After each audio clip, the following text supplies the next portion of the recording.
We don't know who he or she was, but what we know is clearly that they had a really, really busy life on the farm. And this was a family clearly that made do with what they had. While little is known about the specifics of this article of clothing, these patched and heavily worn overalls have a story to tell. And although displays about John Diefenbaker and Tommy Douglas may be more common in Saskatchewan, this humble garment says just as much about the history of our province. One of the things you don't always immediately think about is, well, what are ordinary people's lives like?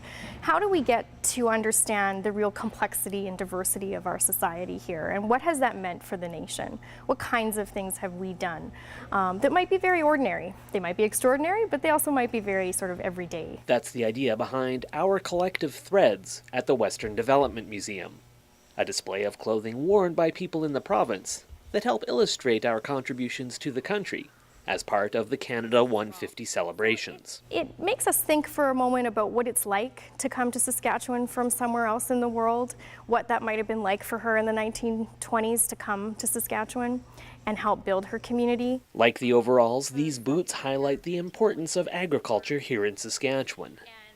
The WDM's Curatorial Centre has cleaned them just enough for preservation purposes, while ensuring another type of artifact remains intact. These boots went through the land, and that land still kind of remains on them, and they're really evocative of our unique place here in Canada. The boots have clearly stood the test of time.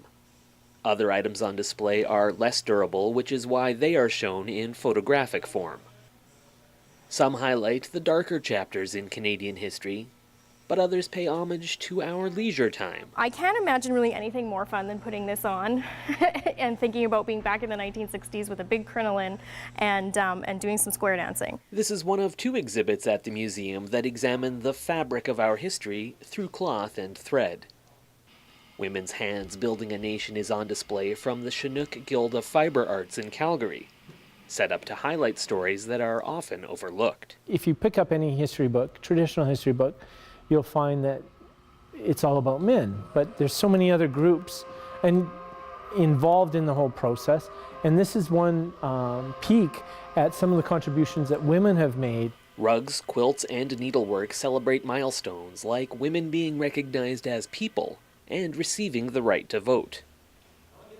Wall says it's important to realize issues like this aren't necessarily the historical relics they may appear. Democracy is a very fragile state, and unless you are constantly working at maintaining those rights, a lot of rights and privileges can start disappearing faster than I think most North Americans appreciate. Our Collective Threads will be on display in Saskatoon through October 22nd, and Women's Hands Building a Nation is at the WDM through October 29th. In Saskatoon, I'm Simon Hyatt reporting.